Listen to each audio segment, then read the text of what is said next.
ఆవుల్ని సప్లై చేసి రాజకీయంగా ఎదిగినటువంటి వ్యక్తివి నారా చంద్రబాబు నాయుడు గారు, గుర్తుపెట్టుకోమని మనం చేస్తున్నా. ఇలా పదే పదే ఆంబోత్ అంటే ఏ ఆంబోతుకు ఏ ఆవుని సప్లై చేసావో కూడా చిట్టా తీస్తా జాగ్రత్త అని మనం చేస్తున్నా. అది కూడా చేసి అడ్రస్తో సహా చెప్తే నువ్వు మళ్ళా ఏడవలసి వస్తుందయ్యా చంద్రబాబు నాయుడు గారు. మాట్లాడేటప్పుడు కాస్త నాలికని కంట్రోల్ చేసుకుని మాట్లాడు. అనుభవం ఉన్నటువంటి వ్యక్తివి కదా, 40 సంవత్సరాల రాజకీయ జీవితాన్ని ఉంది నీకు, 14 సంవత్సరాలు ముఖ్యమంత్రిగా ఉన్నావు. నా గురించి మాట్లాడేటప్పుడు మైండ్ యువర్ కంట్రోల్, మైండ్ పెట్టుకుని మాట్లాడాల్సినటువంటి అవసరం ఉంటుంది. ఆంబోతు అని వెంకటేశ్వర వెంకటేశ్వర ఆపేస్తాడు. ఆపి దమ్ముంటే చూస్తాను నేను. నీ దగ్గర దమ్ముంటే ఆపని అడుగుతా ఉన్నా. యు ఆర్ అ చీటర్, 420 మోసగాడిని. రాష్ట్ర ప్రజల్ని మోసం చేశావు, ఎన్టీ రామారావుని మోసం చేశావు, తెలుగుదేశాన్ని మోసం చేశావు, నీ బంధువుల్ని కూడా మోసం చేసినటువంటి 420 వ్యక్తిని నువ్వు ఇవాళ మాట నీ నూకలు చెల్లే రాజకీయంగా. ఇంకా ఈ రాష్ట్రంలో నీకు భవిష్యత్తు లేదు, నీ పార్టీకి భవిష్యత్తు లేదు. అందువల్ల పెద్ద నేను కాదు వెంకటేశ్వర, ఇన్ని వెంకటేశ్వర బాబు శంకర్రావు అంటాడు. తమ్ముళ్ళు శంకర్రావు కాజేస్తున్నాడు, శంకర్రావు కాజేస్తున్నాడా? ఏం పోయేగానే వచ్చిందని నాకు అర్థం కాలేదు. ఇలాంటి తప్పుడు ఆరోపణలు చేసేటటువంటి కార్యక్రమాన్ని నువ్వు చేస్తున్నావు.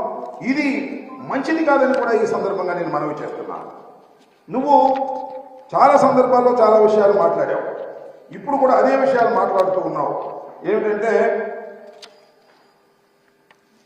కోట్ల శివప్రసాద్ గురించి మాట్లాడారు.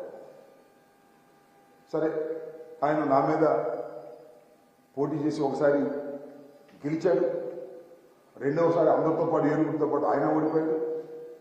ఎస్, ఇక్కడ నేను మనవి చేస్తున్నాను.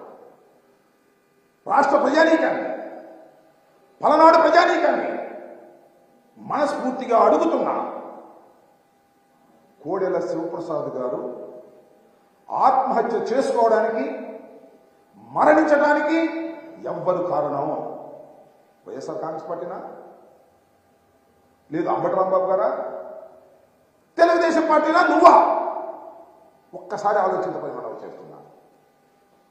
ఎందుకంటే కేవలం కోడెల శివప్రసాద్ గారి మరణానికి ప్రధానమైన కారణం నువ్వు, నారా చంద్రబాబు నాయుడు గారు. ఎందుకంటే కోడెల శివప్రసాద్ గారు చనిపోక ముందు కూడా ఆత్మహత్యా ప్రయత్నం చేసుకున్నాడు. ఎందుకు ఆత్మహత్యా ప్రయత్నం చేసుకున్నాడు? కోడెల శివప్రసాద్ లాంటి సీనియర్ పొలిటీషియన్ ఓటమి పాలైతే ఇంటర్వ్యూ కూడా ఇవ్వలేదు కదా నువ్వు. ఆ కుటుంబాన్ని పక్కన పెట్టాలని నిర్ణయించావు కదా.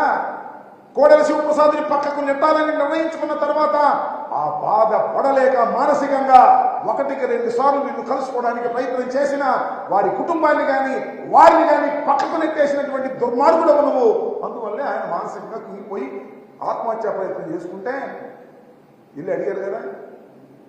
ఎవరు? పత్తిపాటి పుల్లారావు కూడా ఇల్లు అడిగాడు. ఏమండి ఆత్మహత్య చేసుకోవడానికి ప్రయత్నం చేశాడు, సేవ్ అయ్యాడు, ఆసుపత్రి నుండి ఇల్లు పలకరిద్దామంటే ఆ దుర్మార్గుడిని పలకరించొద్దు, ఆ దుర్మార్గుడికి నాకు పడదు అని చెప్పి ఆ మాట ఆయనకి చేరవేస్తే మరింతగా కుంగిపోయి గత్యంతరం లేని పరిస్థితుల్లో నేను ఒకటి మనవి చేస్తున్నా, కోడెల శివప్రసాద్ అనేటువంటి వ్యక్తి రాజకీయవేత్త, భయపడేవాడు కాదు, శత్రువులకు భయపడేవాడు కాదు, శత్రు రాజకీయ పక్షానికి భయపడేవాడు కాదు. కానీ నీకు భయపడ్డాడు.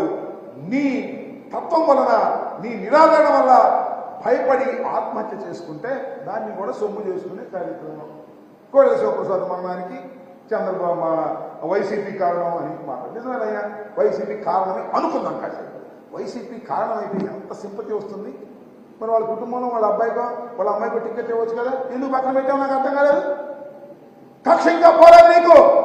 కోడెల శివప్రసాద్ మరణించినా కూడా కోడెల శివప్రసాద్ మీద కక్ష నీకు పోలేదు కాబట్టి వారి కుటుంబంలో ఎవరికి రాజకీయ భవిష్యత్తు లేకోకుండా అణిచివేయడానికి ప్రయత్నం చేసినటువంటి దుర్మార్గుడివి, నీచుడివి. ఇది రాష్ట్ర ప్రజానీకం తెలుసుకోవాలి, ముఖ్యంగా ఈ పలనాడు ప్రజలు తెలుసుకోవాలని కూడా ఈ సందర్భంగా నేను మనం చేస్తున్నాను.